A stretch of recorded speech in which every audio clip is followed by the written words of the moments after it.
నమస్తే. పశ్చిమాసియాలో యుద్ధ మేఘాలు మరింతగా ముసురుతున్నాయి.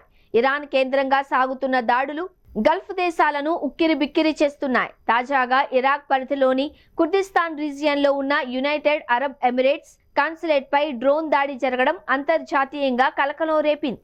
ఈ పరిణామాల నేపథ్యంలో యుఏఈకి ఆస్ట్రేలియా అండగా నిలిచింది. అత్యాధునిక గగనతల క్షిపణులను సరఫరా చేయడంతో పాటు నిఘా విమానాలను రంగంలోకి దించుతున్నట్లు ఆస్ట్రేలియా ప్రకటించింది. ఇరాక్లోని ఎర్బిల్లో ఉన్న యుఏఈ కాన్సులేట్ జనరల్ భవనంపై మంగళవారం డ్రోన్ దాడి జరిగింది. ఈ ఘటనలో భవనం పాక్షికంగా దెబ్బతిన్నప్పటికీ ఎవరికీ గాయాలు కాలేదు. ఈ దాడిని యుఏఈ విదేశీ వ్యవహారాల శాఖ తీవ్రంగా ఖండించింది.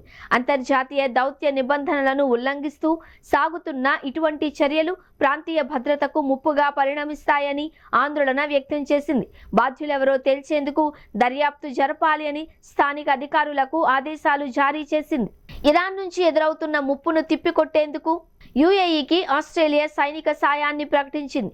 అత్యాధునిక advanced medium range air to air క్షిపణులను యుఏఈకి పంపనున్నట్లు ఆస్ట్రేలియా ప్రధాని ఆంటోనీ అల్బనీస్, రక్షణ మంత్రి రిచర్డ్ మార్లెస్ వెల్లడించారు. గల్ఫ్ ప్రాంతంలో చిక్కుకున్న తమ దేశ పౌరులను సురక్షితంగా వెనక్కి తీసుకురావడానికి గగనతలం సురక్షితంగా ఉండడం అత్యవసరము అని వారు అభిప్రాయపడ్డారు.